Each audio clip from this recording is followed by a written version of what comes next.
That's big business. Hit town, but that's big pimpin'. My potential, that's infinite. Pin game insane. Make hits like King Griffin, a 10th inning. Ladies and gentlemen, welcome to the 10th Inning Podcast.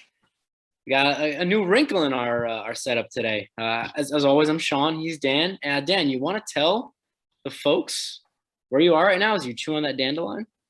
Sure. I will let you know. I am. Well, let me show you guys. I started to give you a background. It is midnight here, so I'll do the best I can.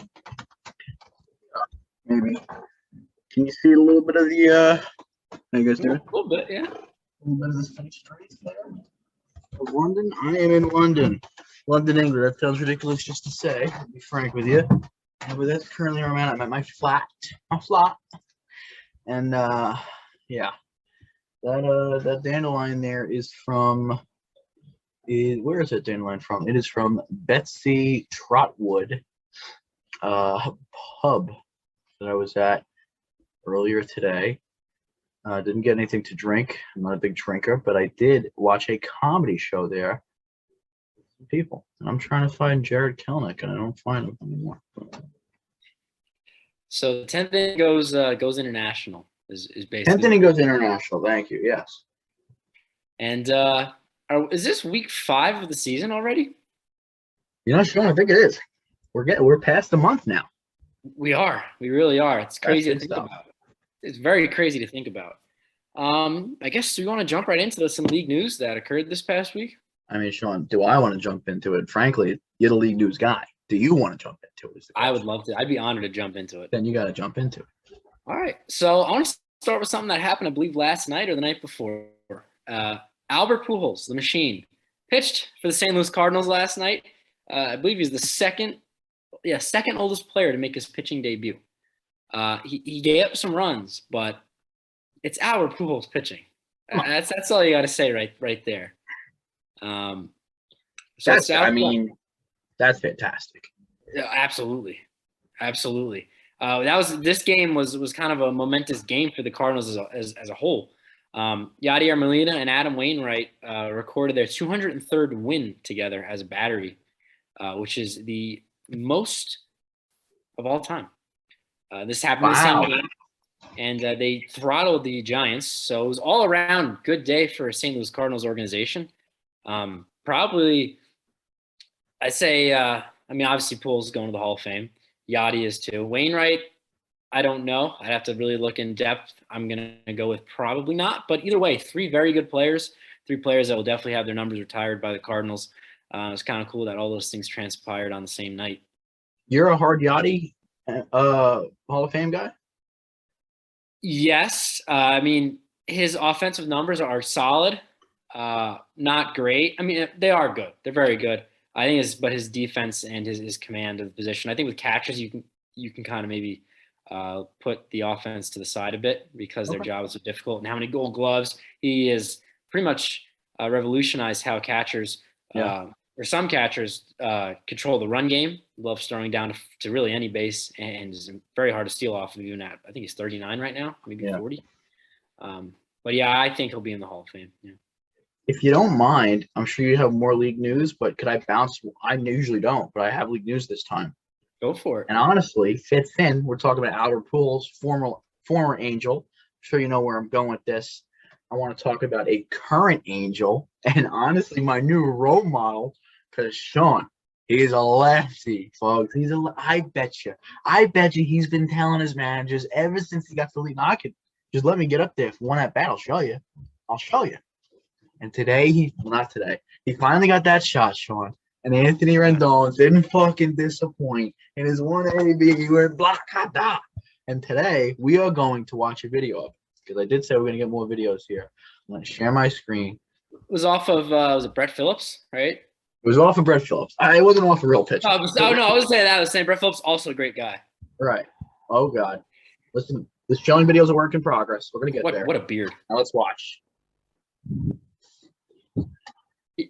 Dare I say that swing looked like a Shohei Ohtani swing?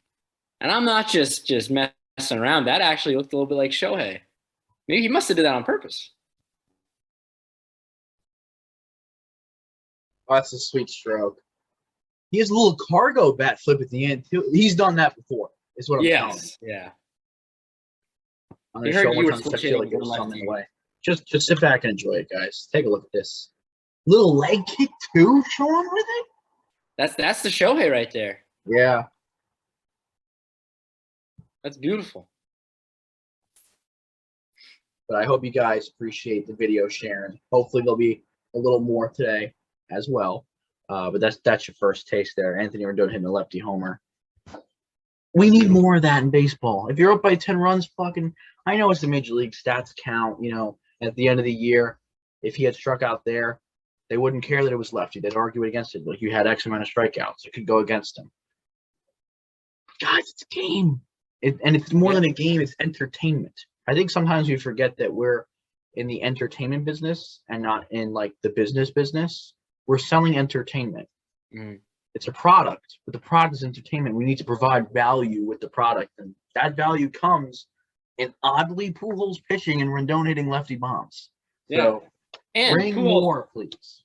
Pitching, they were winning. Normally, it's when they're losing, like Brett Phillips pitching right there. I thought they were Pujols losing. a new closer. He's coming in there. Yeah, absolutely. He's gonna throw gas. I mean, he's got like the build for. Like, you remember Heath Bell? He was a big guy. And you remember he would slide into the mound. I think Pujols would be great with that. that's it.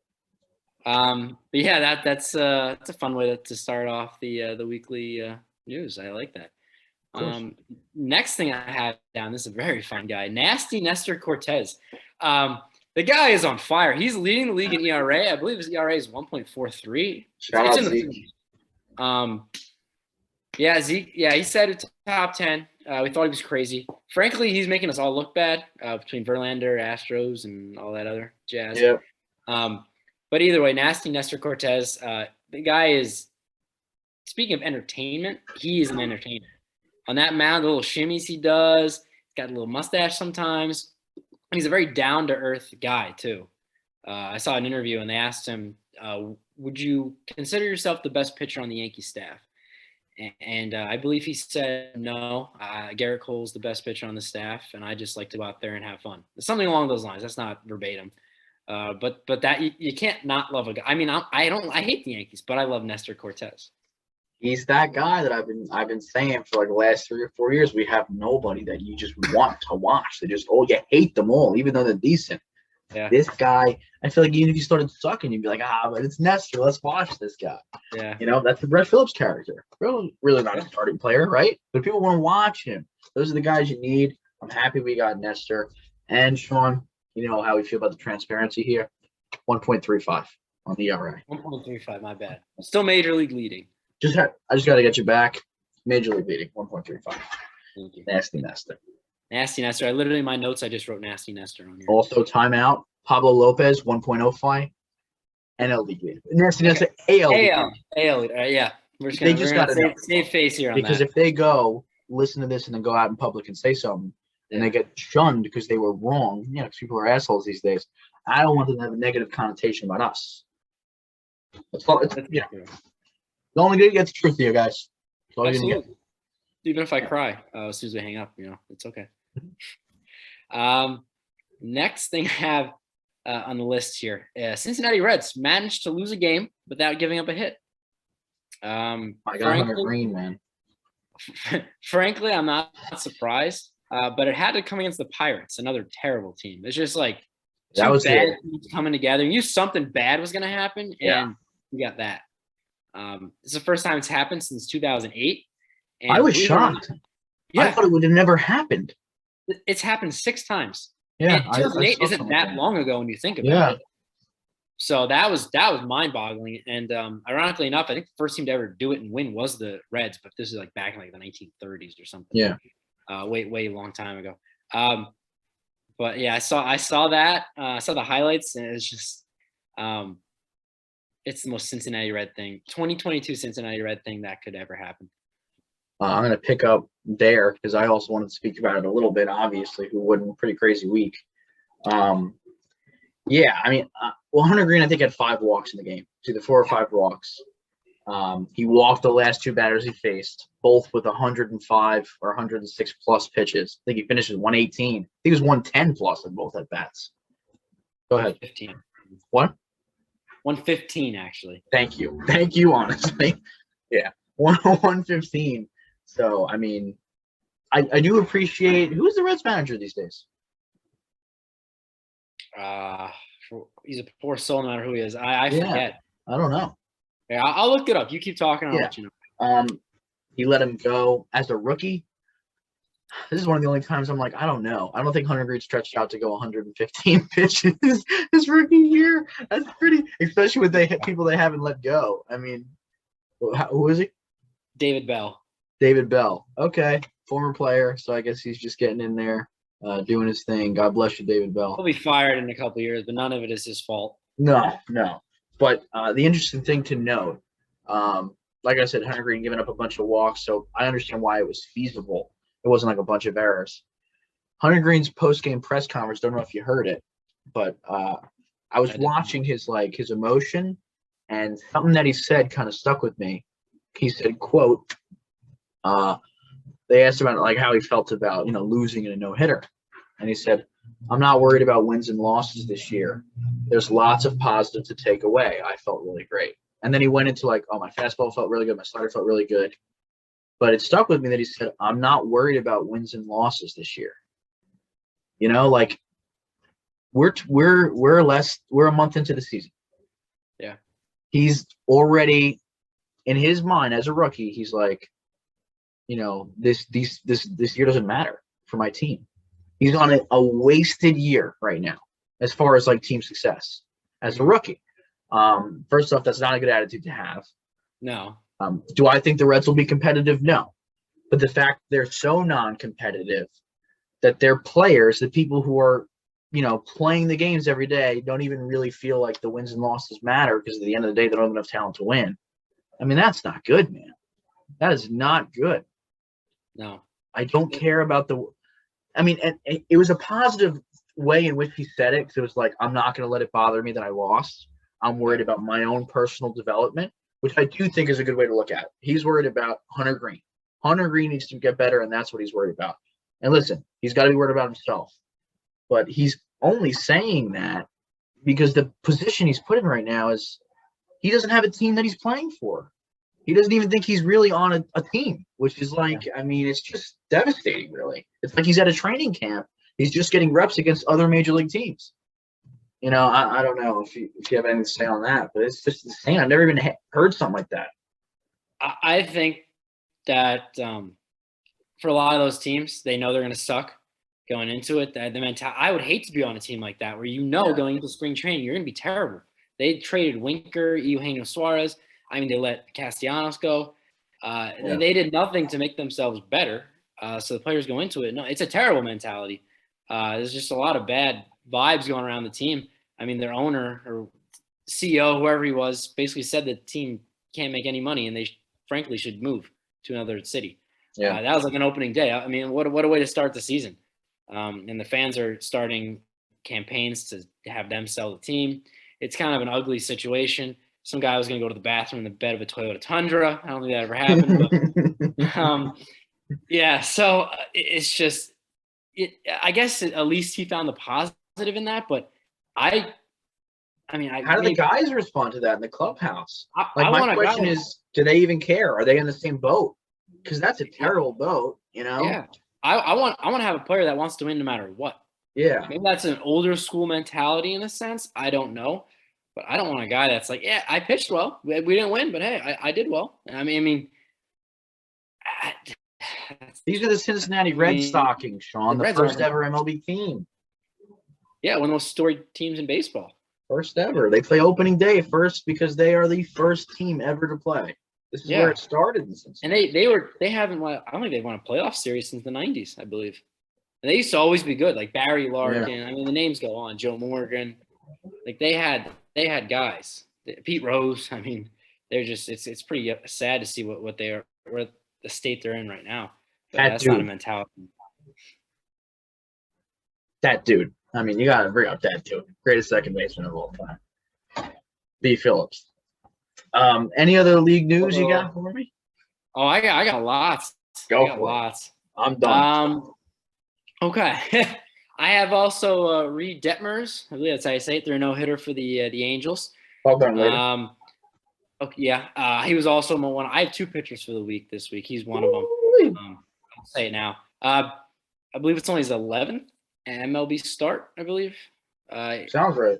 Yeah, he hasn't I'll pitched fact much. check it. I'll fact check it. Yeah, it seems like honestly that kind of occurs more than you think it would. Young pitchers getting no hitters. I remember Chris Heston did it in like 2015. It was like his second career start with the Giants, and he did it against the Mets.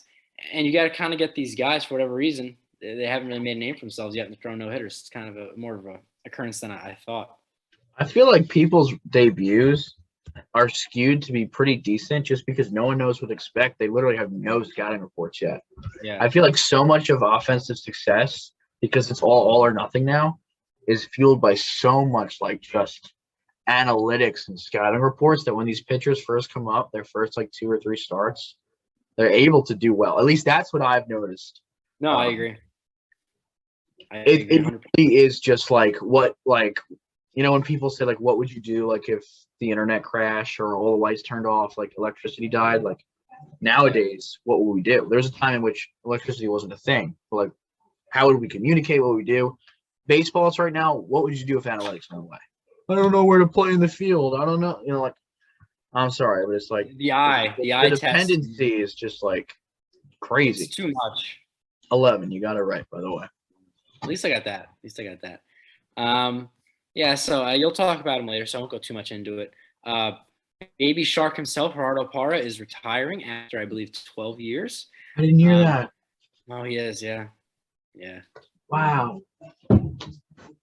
Hell of a career. I love Yeah. Gerardo Parra. Love him. Yeah. Cannon. Absolutely. He kind of bounced around a little bit, but he was always a really good clubhouse guy. I think that's why he always was on short-term contracts. He was kind of like a super utility guy, but was very well liked within the clubhouses. I remember he was at Baltimore as well for I think a few years actually. He might have been one of his. I remember Rockies and D-backs, I believe. Yeah, good guy, very good guy. And I'll just the next one's gonna pain me to say. I just have the Yankees and Astros keep winning games. I gotta just bring that up. They're doing well. Justin Verlander's doing great. Zeke again, nasty Nestor, and then you got Verlander. So far, you're looking pretty good. But they both of them keep on winning. I think the Astros won like was it 10 in a row this week? It ended 11. Maybe it wasn't quite that much. The Yankees had won I think 11 in a row at one point. But those teams look like the two top dogs, and I'm really regretting picking the Mariners from that division because the Astros are running away. It's early, but they are running away with it at the moment. So, what are you gonna do? Yeah, I just got a couple minor notes here. The Royals fired their hitting coach today. The Royals aren't very good, so I guess that makes sense. I feel like the Royals hitting development's been the only positive thing in that whole organization the last 2 years. MJ Melendez goes from shit to hitting 40 in the minors. Michael Massey has a breakout season. Perez finds something out of a bottle. I don't know if it was the hitting coach at the major league level. Honestly, I don't think it was. I think it was somewhere in the organization elsewhere because it's Fred. But I mean, I think they elevated one of the minor league coaches up to the major league. Might be that guy. Watch out! If it could be that guy, they might have just been ushering an old guy out and bringing the guy that fucking like really made 3 or 4 of their bats completely. It didn't work for everyone, but it worked for certain swings. So watch out for that guy. If you're fantasy, I'm just saying maybe in the next month or two, if someone starts popping off, it could be that guy. It could be, absolutely. More love for coaches. What was that? More love for coaches. Yes, absolutely. This next one's going to pain you. The Phillies took 3 of 4 from the Dodgers. I just wanted to say that in there. It pains me too. I hate the Phillies. But, and then to also make you feel better, Clayton Kershaw was put on the, I believe, 10-day IL this past week. 15. My bad. It was a very exact what was it? Was it hip? His hip issue? It was like his cock, Sean. I mean, it was his groin. I don't know. It was hours before the start. Every Clayton IL stint is always like 3 hours before the start. You're always just sitting there like, get into it. It's never like, right after the last one or something. He just was like, I'm real tight in my groin. And God bless, I'm not saying, anything to him, but it's just groin. groin. He's only supposed to miss 2 starts. He had a couple of, like, whatever those shots are to help loosen cortisone, I guess, to help, like, open and close the gate in there and get his groin all healthy. I don't know what he did to injure it. I'd like to think I do know, and knowing Clayton, I hope he gets a 30-day out for what he did, you know? Beautiful. Yeah, kid's on the way. And that is all I have for league news. Beautiful. I'm more than happy to get into my player for the week. Go right ahead. Offensive player for the week, that is. And I technically have 2. I'm going to go out to Philadelphia, where what I noticed from the series was Chris T's walk-off double, 2-run double. 2 strikes, 2 outs, bottom of the 9th, down a run. Okay, Dodgers to win. That's the game I remember. Yeah. But I want to talk about 2 people from that series. They're both Phillies. I hate them both. First guy we're going to talk about is Bryce Harper. Coach, if you listen, hope you are. Yeah. Is he your guy? As well. Yeah. Do you want me to Honestly, it's leave better him that for we you? both had him so we could talk about him like last. You know what I mean? Yeah, and then honestly, it works out. 16 for 31, hitting .516, 6 doubles, 4 homers, and 10 ribeye steaks. His walk rate is down 10% from his career averages, interestingly, and everything else looks in line. This is something I might want to get into. I might even do like a separate solo podcast, because I started noticing something, Sean, the last couple weeks.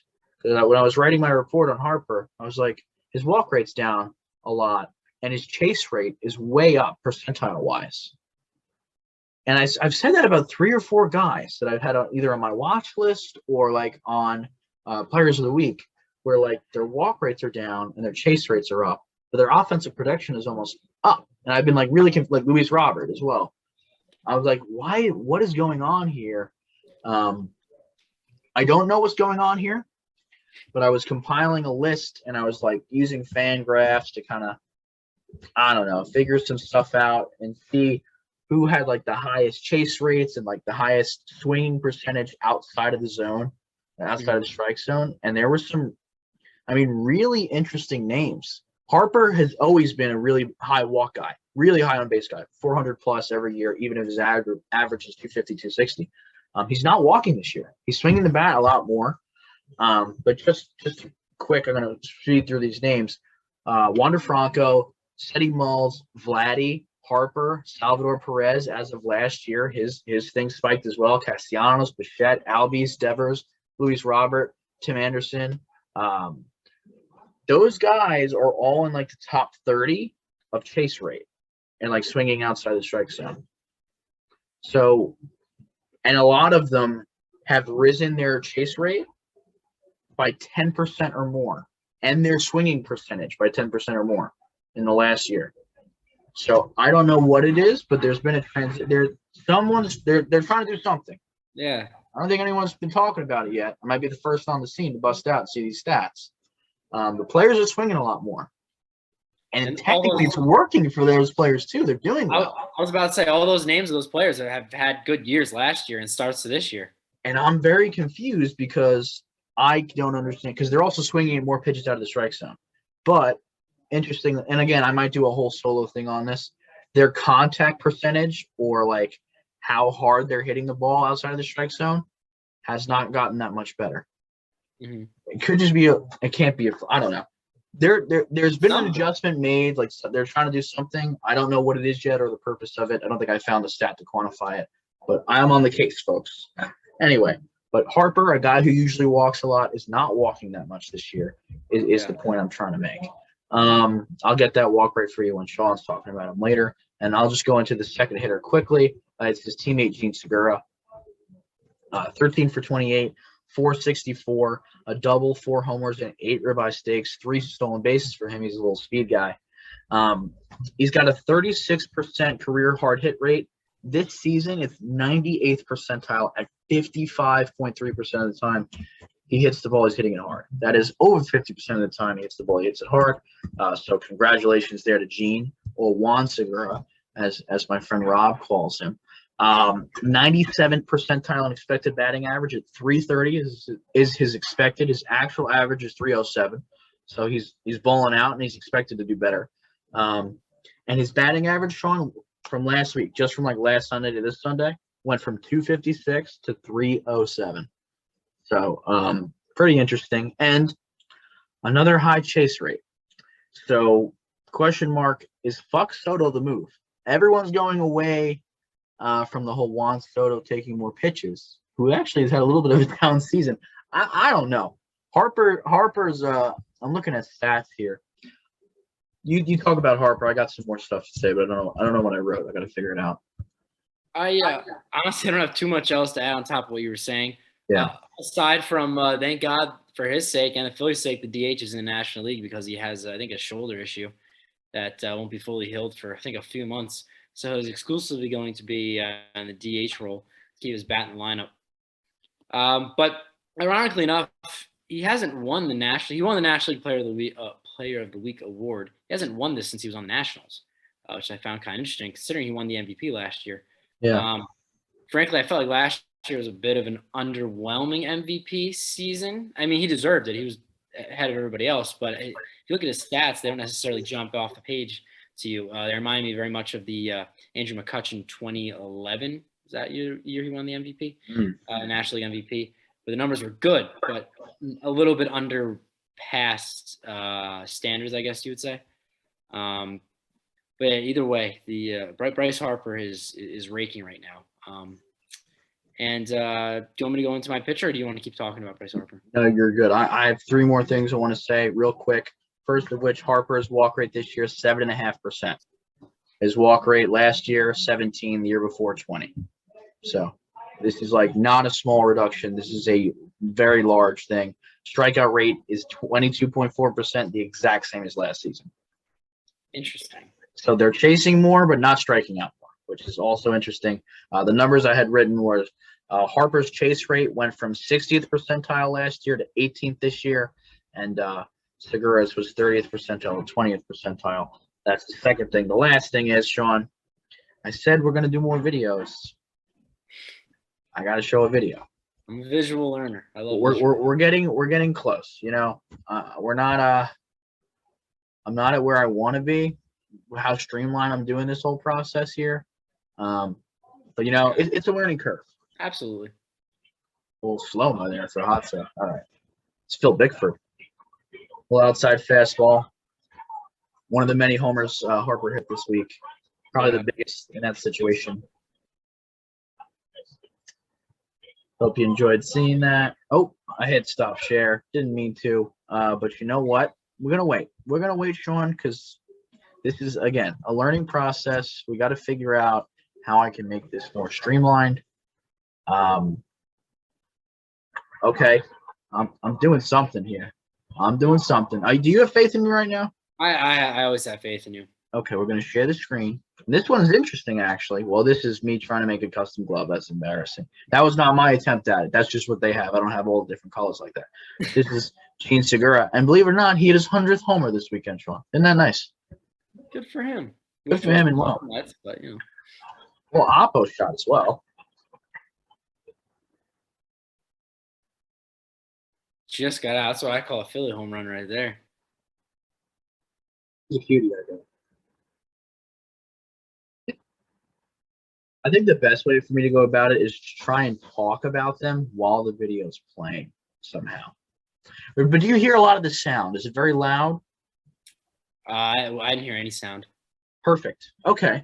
So then maybe what I should do is I should just play the video and talk over it. Or add the videos in afterwards and be like, here, cut to a video of his 100th homer now. That might We're work. going to try one of the two ways next week. And whatever, if that doesn't work, we'll go to the next one. Right? Absolutely. We're just going to keep getting better. That's it. Talk about your pitcher, please, because I just. So, what did you say was the National League leading ERA? Pablo Sanchez. Pablo Sanchez? Yes. Yes, the Pablo Sanchez. The backyard is baseball, Pablo Sanchez. And if he did enter the MLB, Sean, would you be shocked? Not at all. Is it not Pablo Sanchez? Pablo Lopez. Pablo Lopez. I'm sorry, it's Pablo Lopez, folks. I am in a daze. I really apologize. It is 1 a.m. here in London. I'm doing my best. What was the ERA? 1.05, I believe. Yes. Okay. Well, my pitcher also has a 1.05 ERA, and that is Zach Gallen of the Arizona Diamondbacks. Must not be qualified, but okay. Yeah, he only has 34 and a third innings so far. Not being talked about enough, honestly. Honestly, the Diamondbacks are at this point in the season overperforming. They're right around 500, which is a lot better than people thought. Madison Bumgarner's also not doing too bad to start the year. But Zach Gallen, as I said, 1.05 ERA right now. It's hard to beat that. I don't really have too much on him. Diamondbacks don't really get, as I said, the play, the national attention just because, they're the Diamondbacks. But I will say this, the Diamondbacks always seem to somehow have pitching. You know what I mean? Yeah. Do you remember, was it Brandon Webb way back in like the mid-2010s? Guy was an absolute stud. I think he won a Cy Young. But he reminds me of him because he kind of just came out of nowhere. But not necessarily Gallen coming out of nowhere because he has had his career ERA is 3.19. He started with Miami and then went to the Diamondbacks like immediately. He's kind of shown that he is a consistent pitcher. The wins and the losses don't really bode well for him, but he's just been on bad teams, and he's only 26 years old.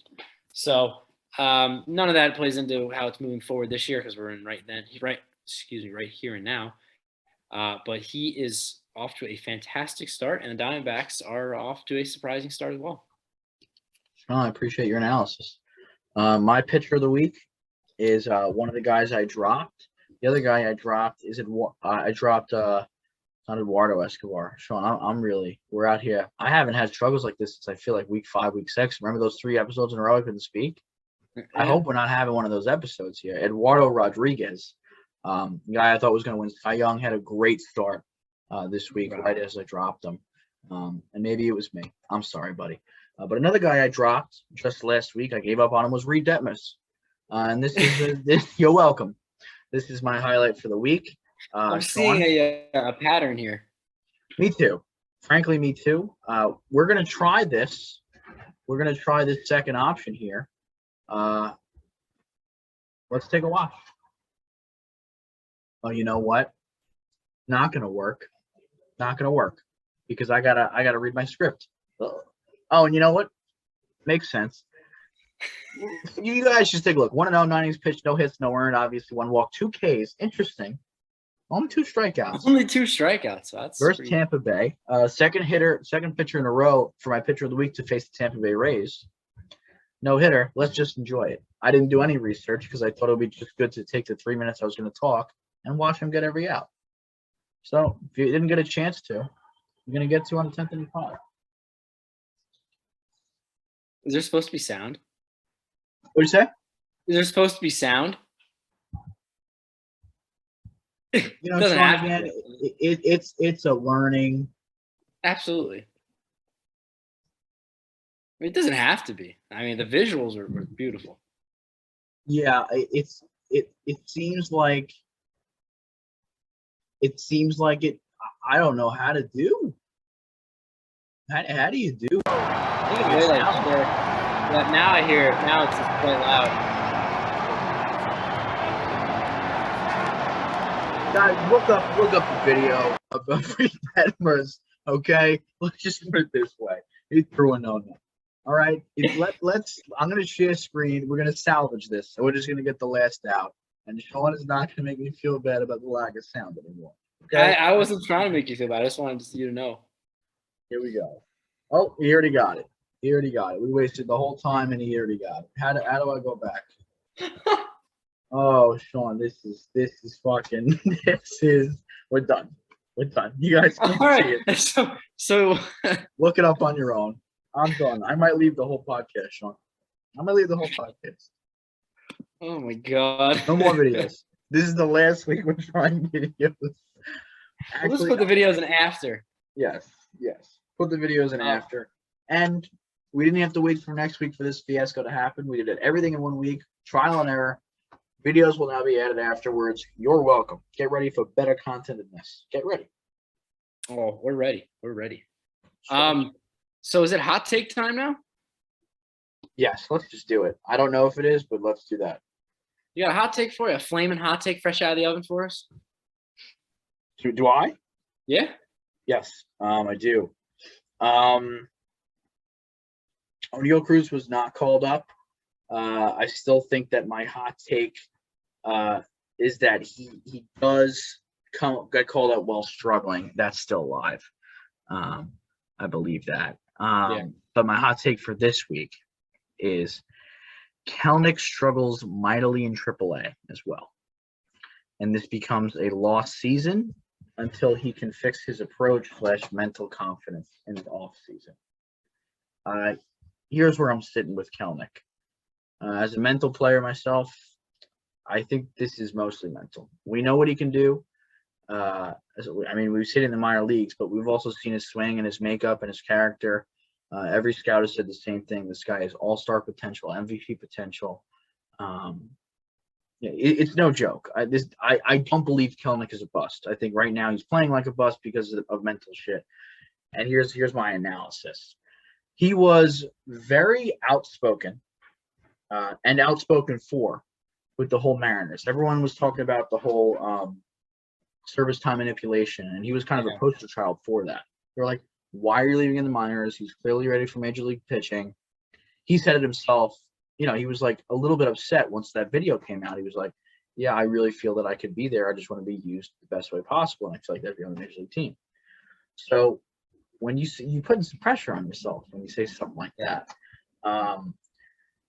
So he comes up, and rightfully so, he struggles at first. It's kind of and then that's going to snowball. He's kind of the opposite of what the Ball brothers were, but exactly what people thought would happen to the Ball brothers. LeVar put all this pressure on his kids, said they're going to be great, don't worry about it. They came up and like fucking killed it, but that was their dad saying it, and people and their dad believing in him, and the teams believing in them because the teams wanted them. This was Kelenic saying, I'm going to be good, and people that he didn't know saying he's going to be good, but his team saying, we don't think so. Not that we don't think you're going to be good, but we don't think you're ready. We don't think you're ready. They didn't trust him. So he's got to come up and straight prove it for himself, and that is a lonely island, especially, in an environment where he's clearly a little bit disgruntled because they didn't believe in him at first. So it's like, the pressure's on because they said that you weren't ready. You said you were. You better be ready. I mean, if you're not, this snowballs. He has the stress of basically like a walk-on and a top prospect at the same time. I mean, like, it's insane. He's a top prospect. He says he's ready. Team doesn't believe in him. He struggles mightily his rookie year. Okay. Says and then in an interview in the offseason, it's like, that's not me. I'm going to be so much better this year. I fix whatever I need to fix. He starts struggling this year. I mean, at some point, obviously, it comes back to he needs to be better. Mm-hmm. But I can't imagine how hard he's pressing right now. And I don't think if he gets sit down to AAA, I don't think a new environment's going to change that for him. I think he's fucking freaking out right now in AAA. Yeah. You think he's chilled out, sit down to AAA? If he sucks in AAA, what's going to happen? I'm sure he's thinking about that. He has to now hit 400 to AAA to go back to the majors. So I think he needs off time from baseball is what I think he needs. And it doesn't help that he was traded in that Mets trade. Everybody was saying the Mets got fleeced. Yeah. So that kind of builds up the hype as well. Like, oh my God, the Mets traded away a future 5-tool player. Like that's was all we heard. Outside pressure is you're going to be great. Inside pressure is we don't believe in you. There's not a worse situation possible. Everyone thinks you should be great, except the people that are trying to play you. And that I don't know. I just feel bad. I don't know. I hope he figures it out this season. I just feel like it's not gonna. I know if I got sent down to AAA with his mindset probably right now, I think I'd be stressed as fuck. I don't think AAA would help me. I think it was better than staying in the majors, but I don't think AAA would help me. I don't know. Just random. You remember when Miguel Sano got sent down to, I think, Single A? I don't. from like major leagues is like, or maybe it was Double A. Still, Okay. it was like probably 3-4 years ago at this point. He got sent down from major leagues to Double A. Yeah. How did he do? Well, I don't know. I mean, he's up again, so I guess he did okay. what would you do if you were the Mariners? Kelenich's hitting one. I mean, you clearly can't play him. You're playing Major League Baseball. You're trying to win games. I think sending him down is the right move, but I think you do anything you can to make him believe that he can succeed. I don't know, maybe like a sports psychologist, sports therapist, whatever the title is, would help. Maybe he already is seeing one, but I feel like that should be something that should really be explored at least. And obviously I'm rooting for Kelenic. There's not a big Kelenic fan out there. I actually have a Kelenic jersey, so like fake one, obviously, but I'm a big Kelenic fan. I believe in him. I hope everything works out for him. He's been through a lot. He certainly has. My hot take is much shorter. I think Pete Alonso is going to hit 4 home runs this week. Like it, book it. He's been hitting home runs, but not at the clip he has been in the past. It's probably more the ball than anything else. But yeah, no, I think he hits 4 this week. And for all I know, he'll hit none. But I hope he does. I love that. I got to bounce back, Sean, because I got to do my little bit fantasy type, player for this week, players to watch. Quickly, I'm going to say that Winker won't finally break out just for his sake. I've been saying it every week, and he hasn't been doing it, so he will not break out. Okay, he won't break out. Yeah, a home run against the Mets, I believe, too. Yeah, everyone does that. Sean, the Mets. Cobb had another good start this week, and his ERA got lowered. It's now sub-4, so I feel like we can put that one in the check mark. I think that's probably 3 goods, 3 bads. Luis Robert and Trey Mancini are the 2 goods that we've had so far in this endeavor. Jock went 1 for 11 this week, which makes him 1 for 25 because he was 0 for 14 when I said he was going to break out. The 0 for 14 wasn't on me. The 1 for 11 is. But he hit a homer last night. He warmed through the home run. So now he's 3 for 20 overall with 3 home. Oh, no, I'm sorry. No. 1 for 25. Now he's 1 for 25 with a homer. But his last hit was a homer. So maybe it's coming. This week, Jock Peterson, wait out for it. Corey Seager went 3 for 20 this week with 3 homers. Still not concerned. He's hitting the ball hard. And then we got Mitch Keller. I mean, for the sake of the segment, let's just give Mitch Keller one more start. But he got blown up against Cincinnati. So that's his peripherals are – what do you say? That's a tough look. Yeah. I mean, his peripherals are still better than his actual numbers. But keep in mind that's relative. Like, he's at 6.6 ERA right now. His career is at 6.2. And I'm just projecting him to be closer to 4. And that's all I was projecting. I don't think he's going to be good. But for the sake of the segment, let's give him one more start because that's a bad miss right now. For this week, no more recaps here. You're going to like this, Sean. 2 New York players. The hitter is J.D. Davis, Sean. I like J.D. Davis. Give the guy more at-bats. His average right now is 200, which as a Mets fan you might know. But his expected average is 325, which as a Mets fan you might not know. His BABIP is 257. He has a 325 career average. He's a pretty decent hitter in his career. He is, yeah. As a Mets fan, you would know. But he doesn't qualify for Savant's percentiles. But he's hitting the ball hard 69% of the time he's making contact, which, as you could tell with Gene Segura, had 55 and he was 97th percentile. So 69, if he were to qualify, would certainly be 100 percentile, like 10 percentiles above everyone. Obviously, it's not sustainable. He has much less plate appearances. But give him more opportunity. He did go 1 for 4 with a triple last night. A lot of these, what he did last night are in parentheses for me because I did my research Saturday or Sunday, and we're doing this Monday. But my first night of having him on my watch out, he would have went 1 for 4 with a triple. So what do you think about J.D. Davis? I think he has all the talent in the world. He's got a lot of pop. He just hasn't had a chance to play every day with the Mets. Yeah. And right now they're only putting him in there against lefties. So if he's not much of a defender, so he kind of doesn't have a position to play. Yeah. And the Mets already have a lot of players like that. So he kind of gets the short end of the stick. But when he has a lot of pop. Yeah. A lot of pop. I like him a lot. The New York guy for the pitching side is Luis Severino. 4.08 ERA right now, Sean. Expected ERA of 3.02. I think he can get it down that run. It's around his career average for the most part. Only a 25% K rate. That's down 11% from last year even, or his really career norm, which is like he's a high K rate guy. But his walk rate is in check, which is good. He needs to put his fastball high and tight to righties instead of low and away. 2017, 2018, when he was really good, his fastball was high and inside. Also sitting 97. Right now it's sitting like 95 and a half. It's still building up. But he's also throwing it like low and away. So I just don't think that's a good placement for his fastball. Most fastballs are continuing to be elevated, and especially his with high velocity, I think he should. So I think once he gets that fastball back in a better spot, he'll be more effective. We all know how good he can be. He's going to turn it around. The zone swing and zone contact are both up 8% for him, which is interesting. Also kind of leads into the batter situation. People are swinging at pitches in the zone he throws and making contact 8% more. People are swinging at more pitches this year. I'm going to figure this out. There's something going on here. We'll find out. But I'm going to figure it out. That's my players to watch this week. J.D. Davis and Luis Severino. I think Luis was pitching tonight. I think. I don't know. Find that out. To me, it's 1 a.m. To you, people haven't even started pitching yet. I can find that out right now.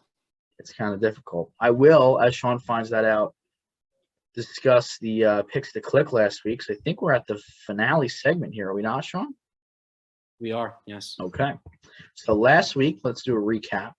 How many of the big 4 city teams will end the week still in the top spot of the division? The Yankees are in first place, Sean. The Mets are in first place. Now, this is where we're going to have to come to an honest opinion here. The Dodgers are tied for first place, but have a better winning percentage. What do we do? They're technically tied for first place, but they have a slightly better winning percentage because of wins and because of losses. So if they're tied for first, are we not counting them as in first place? That's the question. I don't know. I would say yes, but because I had the whole contingency, Angels and Astros tied. Yeah, I would say yes. Okay. So that counts as a first place. Okay. Yeah.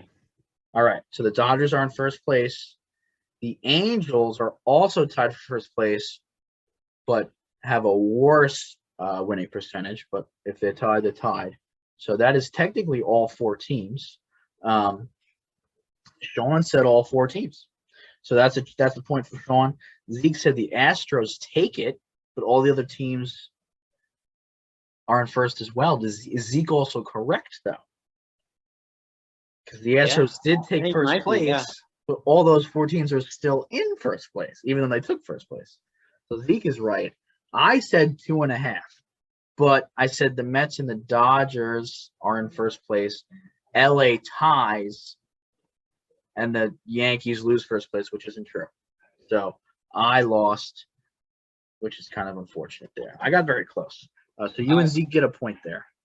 Luis Severino is pitching tonight. How is it going? 3 innings pitched, no hits, no runs, 1 walk and 2 strikeouts. Playing the Orioles. Well, all right. I'm gonna stop clapping. I thought I was doing one thing. What does it mean? The second, who was the first to 10 homers? Sean, you went with Aaron Judge. Zeke went with Anthony Rizzo, hopefully jokingly, and I went with Yordan Alvarez. 3 days before Yordan, Buxton, Stanton, who all have 10-plus homers now. Stanton came from the fucking, I don't know where I think he had 6 when we started this, almost won the competition. He had 5 homers in 3 days. Judge hit his 10th on May 10th. Buxton, Yordan, and Stanton hit their 10th on May 13th. Yordan was very close. I got sneaky with that pick a couple homers away. It was like a couple days. I think he was the second guy to go to 10. But you got a point there, Sean. That's 2 points for you, 1 point for Zeke. No points for me. And we go to number 3. We have 3 12-game winners. We have 12 4-game winners. Had the same issue last episode. How many 5-game winners will we have next week? Sean, you said 4. I said 7. Zeke said 10. Do you know how many it is? Any last guesses? do not actually know this one. We have two. I'm gonna say 6. Two. Really? Logan Webb and Justin Verlander are the only pitchers coming out unscathed from that group, which also means the Cy Young picks. So I'm not giving anyone a point there. I could give it to you because you were the closest, but listen, it's exact only on this pod.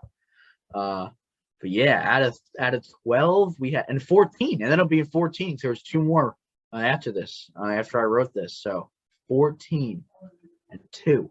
Yeah. Not a good race. Which brings the weekly total to Sean 2 points, Zeke 1, right? And me, Zippo, and guys, I'm sorry for taking time, but you're asking me to do math. Sean is now at 6 points on the season. Whew. Yeah, oh, God, you doubled me all of a sudden. I'm at 3. Sean, how does it feel to take a commanding lead? It feels good. It does. But Yeah. I don't want to blow the lead. So I'm gonna keep. Especially because I'm the one that makes all these questions. I mean, this is just getting sad for me. I'll give you your 3 questions. You think I'd have more time to research, give better answers. Here's your 3 questions for the week. I mean, everyone knows the Reds are surging right now, playing great baseball. Will the Reds be over or under 300 winning percentage at the end of this week? They're at 257 right now. They have a short week with 5 games playing the Guardians and the Blue Jays. Over under 300 winning percentage. Under. Okay. I have to go over. I'm starting to feel the pressure. Although we are still in the first quarter, so I don't need to start chucking up threes now, right? We got a long season ahead. I'm going to go over. Reds are going to take 2 from the Indians and Blue Jays. That's not going to happen. I'm going to go over. Right now, Machado is leading the National League and the MLB at 359 in batting average. Hosmer's at 350. Is a Padre the league leader in average at the end of the week, Sean? The next closest guy is Bogey at 344, and there's a couple guys in the high 330s, like 338, I believe. My brain says yes, but I'm going to go no. I'm going to say no. My brain says no, but I'm going to go yes. I'm hoping Machado. Well, yeah, I guess I'm hoping Machado does it. I don't think Hosmer will. What are you going to do? They wanted to trade Hosmer too, remember? Yeah. Last one. Jared Kelenic hits over or under 265 in AAA this week. Hasn't hit anything over 170 the last 2 years. I'm going to go under. I mean, it's my hot take, so I have to go under as well. I think he's going to struggle. I do. I think mental monkeys are there, no matter if you're getting underhand soft toss or not. So I'm going to go under. We'll tie with that one. That's all I got for you today. Same here. I think Poster child. I feel like it wrapped on him. I'm not ripping on you, buddy. I really hope you're doing well, Kelenic. You're a friend of the pod. I'm rooting for you. A lot of money in your cards. I got your jersey. I got you in every league possible. You know, you are a huge investment for me. I need you to work out, pal. Don't put any more pressure on him. Oh, you're right. You're right. Don't watch. You're going to make it. You're just adding on to it. I need you to work out, Jared. Just get the mental right. You're the best, Jack. You're the best. Don't worry about it. We're just playing the game. It's a game. It's a wave. Oh, my God. See, that's the issue. Everyone's got so much stake in the kid. Of course he's fucking losing his mind. Do you think he just sucks? Do you think it's mental? No, I think it's mental. I think it's mental. No way how many people would say he was a stud, and then him. He tore up the minor leagues until he went to AAA or to the majors. Yeah. He's never not succeeded. Yeah. Never. He's never even had to deal with failure. This is probably his first time dealing with failure in baseball, which is insane. So, God bless. Absolutely. That's all I got for you today, Sean. Next time I see you, I will most likely be in London. I'll be in France or London. I'll either be in London or if I'm not either, something went drastically wrong. If I'm in neither London or France. All right, well, folks, hopefully he's in one of those 2 locations. Like, subscribe, comment, buy some hats. We're international now. We're hitting the big time. That's right. We're international. We'll see you from France.